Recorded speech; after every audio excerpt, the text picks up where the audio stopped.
Deuteronomy chapter 21.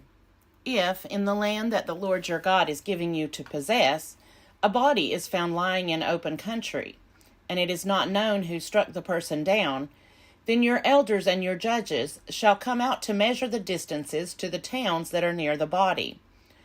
The elders of the town nearest the body shall take a heifer that has never been worked, one that has not pulled in the yoke.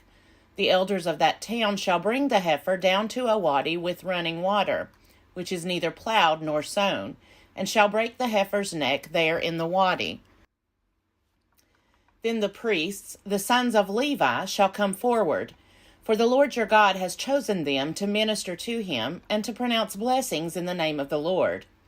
And by their decision all cases of dispute and assault shall be settled. All the elders of that town nearest the body shall wash their hands over the heifer whose neck was broken in the wadi. And they shall declare, Our hands did not shed this blood, nor were we witnesses to it. Absolve, O Lord, your people Israel, whom you redeemed. Do not let the guilt of innocent blood remain in the midst of your people Israel. Then they will be absolved of blood guilt. So you shall purge the guilt of innocent blood from your midst, because you must do what is right in the sight of the Lord. When you go out to war against your enemies, and the Lord your God hands them over to you, and you take them captive, suppose you see among the captives a beautiful woman whom you desire and want to marry, and so you bring her home to your house. She shall shave her head, pare her nails, discard her captive's garb, and shall remain in your house a full month, mourning for her father and mother. After that you may go in to her and be her husband, and she shall be your wife. But if you are not satisfied with her, you shall let her go free and not sell her for money. You must not treat her as a slave, since you have dishonored her.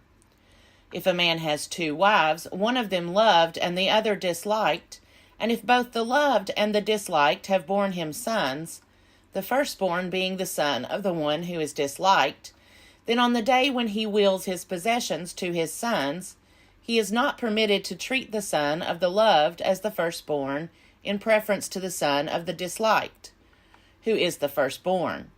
He must acknowledge as firstborn the son of the one who is disliked, giving him a double portion of all that he has, since he is the first issue of his virility. The right of the firstborn is his. If someone has a stubborn and rebellious son who will not obey his father and mother, who does not heed them when they discipline him, then his father and his mother shall take hold of him and bring him out to the elders of his town at the gate of that place. They shall say to the elders of his town, This son of ours is stubborn and rebellious. He will not obey us. He is a glutton and a drunkard. Then all the men of the town shall stone him to death.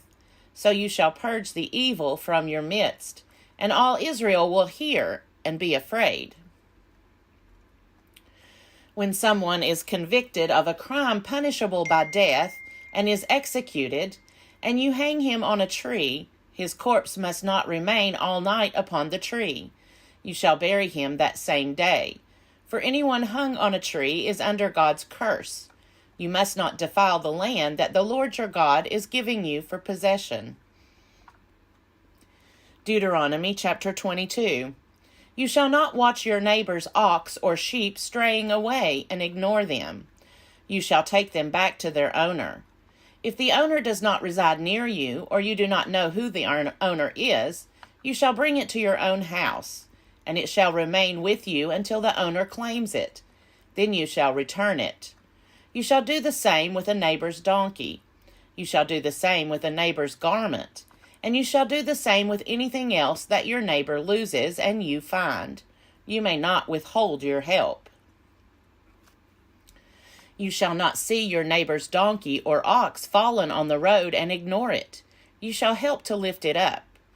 A woman shall not wear a man's apparel, nor shall a man put on a woman's garment, for whoever does such things is abhorrent to the Lord your God. If you come on a bird's nest, in any tree or on the ground, with fledglings or eggs, with the mother sitting on the fledglings or on the eggs, you shall not take the mother with the young. Let the mother go, taking only the young for yourself, in order that it may go well with you and you may live long. When you build a new house, you shall make a parapet for your roof. Otherwise you might have blood guilt on your house, if anyone should fall from it.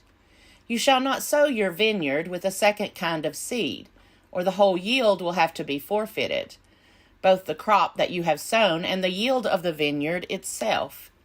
You shall not plow with an ox and a donkey yoked together. You shall not wear clothes made of wool and linen woven together. You shall make tassels on the four corners of the cloak with which you cover yourself. Suppose a man marries a woman, but after going in to her, he dislikes her and makes up charges against her, slandering her by saying, I married this woman, but when I lay with her, I did not find evidence of her virginity. The father of the young woman and her mother shall then submit the evidence of the young woman's virginity to the elders of the city at the gate. The father of the young woman shall say to the elders, I gave my daughter in marriage to this man, but he dislikes her. Now he has made up charges against her, saying, I did not find evidence of your daughter's virginity. But here is the evidence of my daughter's virginity. Then they shall spread out the cloth before the elders of the town. The elders of that town shall take the man and punish him. They shall fine him 100 shekels of silver, which they shall give to the young woman's father, because he has slandered a virgin of Israel. She shall remain his wife. He shall not be permitted to divorce her as long as he lives. If, however, this charge is true, that evidence of the young woman's virginity was not found, then they shall bring the young woman out to the entrance of her father's house, and the men of her town shall stone her to death, because she committed a disgraceful act in Israel by prostituting herself in her father's house. So you shall purge the evil from your midst. If a man is caught lying with the wife of another man, both of them shall die, the man who lay with the woman as well as the woman. So you shall purge the evil from Israel. If there is a young woman, a virgin already engaged to be married, and a man meets her in the town and lies with her, you shall bring both of them to the gate of that town and stone them to death, the young woman because she did not cry for help in the town, and the man because he violated his neighbor's wife. So you shall purge the evil from your midst. But if the man meets the engaged woman in the open country, and the man seizes her and lies with her, then only the man who lay with her shall die. You shall do nothing to the young woman. The young woman has not committed an offense punishable by death, because this case is like that of someone who attacks and murders a neighbor. Since he found her in the open country, the engaged woman may have cried for help, but there was no one to rescue her. If a man meets a virgin who is not engaged and seizes her and lies with her, and they are caught in the act, the man who lay with her shall give 50 shekels of silver to the young woman's father, and she shall become his wife. Because he violated her, he shall not be permitted to divorce her as long as he lives. A man shall not marry his father's wife, thereby violating his father's rights. Deuteronomy chapter 23. No one whose testicles are crushed or whose penis is cut off shall be admitted to the assembly of the Lord. Those born of an illicit union shall not be admitted to the assembly of the Lord. Even to the 10th generation, none of their descendants shall be admitted to the assembly of the Lord. No Ammonite or Moabite shall be admitted to the assembly of the Lord. Even to the 10th generation, none of their descendants shall be admitted to the assembly of the Lord, because they did not meet you with food and water on your journey out of Egypt, and because they hired against you Balaam son of Beor from Pethor of Mesopotamia to curse you. Yet the Lord your God refused to heed Balaam. The Lord your God turned the curse into a blessing for you, because the Lord your God loved you. You shall never promote their welfare or their prosperity as long as you live. You shall not abhor any of the Edomites, for they are your kin. You shall not abhor any of the Egyptians, because you were an alien residing in their land. The children of the third generation that are born to them may be admitted to the assembly of the Lord. When you are encamped against your enemies, you shall guard against any impropriety. If one of you becomes unclean because of a nocturnal emission, then he shall go outside the camp. He must not come within the camp. When evening comes, he shall wash himself with water, and when the sun has set, he may come back into the camp. You shall have a designated area outside the camp to which you shall go. With your utensils you shall have a trowel. When you relieve yourself outside, you shall dig a hole with it, and then cover up your excrement, because the Lord your God travels along with your camp to save you and to hand over your enemies to you. Therefore your camp must be holy, so that he may not see anything indecent among you and turn away from you. Slaves who have escaped to you from their owners shall not be given back to them. They shall reside with you in your midst.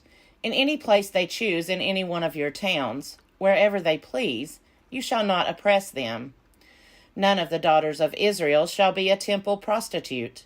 None of the sons of Israel shall be a temple prostitute.